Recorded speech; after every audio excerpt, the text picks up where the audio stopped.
Is it really possible to find the perimeter and area of a circle which has no sides? Well, the short answer is yes. And today I'm going to show you how to find the area and perimeter of a circle, and I'm going to give you a couple problems to try out.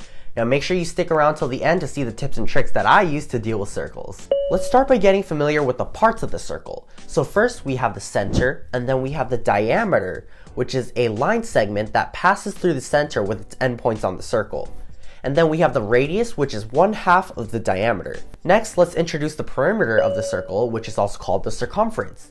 The circumference is represented by the formula of 2 pi r, with r being the radius. For example, if I had a circle with a radius of 5, my circumference would be 10 pi, whatever the units are. And you can think of the circumference formula in a different way. Since I know that the formula is 2 pi r, I know that 2 times r, right? So 2 times the radius gives me the diameter. So another way to represent the circumference would be pi times diameter. Now the area of the circle can be represented by pi r squared, where r once again represents the radius. For example, if the radius of my circle is 5 units, what would my area be? Since our radius is equal to 5, 5 squared is 25, and stick on the pi to get your area, which is 25 pi units squared. So try this problem.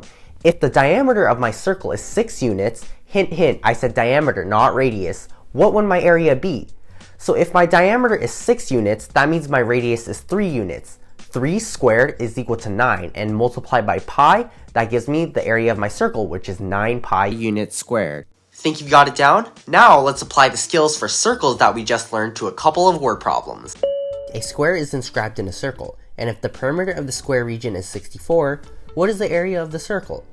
Well, the area of the circle can be represented by the formula pi r squared.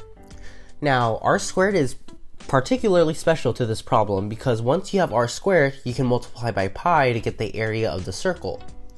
So with that being said, let's find what r squared is by using the information we're given from the problem. So we're given that the perimeter of the square region is 64. And I'm going to actually divide the perimeter by 4 because in a square, there are 4 sides and all 4 sides are equal. So to get one side length, I would do 64 divided by 4, which would give me 16 per side. Now, I want you to recall that every circle has a center, which I've just marked with pink. And the line segment, which has its endpoints on the center and an endpoint on the circle, is called the radius, which I've just labeled r. So in order to find r squared, I'm going to have to use the Pythagorean theorem. So by drawing a line segment from the center to the top side of the square, which divides it into 2 equal parts, 8 and 8, I'm making a right triangle, and that segment is also equal to 8. Now this is because I'm only going halfway down one side of the square, so 16 divided by 2 is 8. Now I can use the Pythagorean theorem to solve for r squared. So I have leg 1 squared, 8 squared, plus leg 2 squared, 8 squared again, is equal to my r squared. Well, r squared is part of our pi r squared, the area of the circle formula. So now we just have to simplify.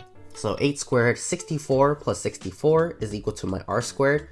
So that means 128 is my r squared.